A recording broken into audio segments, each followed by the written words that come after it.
Alden Richards nagbigay ng bulaklak kay Catherine Bernardo? Pagliligawan na nga ba ito? Sa isang sorpresang kaarawan ni Catherine, nagbigay nga ng bulaklak si Alden na nagpapahiwatig ng posibleng pagligaw.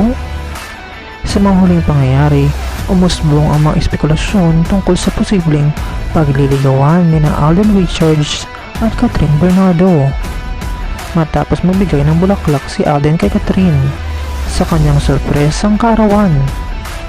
Ang mga tagahanga, lalo na ang mga marites, ay abala sa pagtatanong at pag-aabang sa mga susunod na kaganapan sa kanilang relasyon.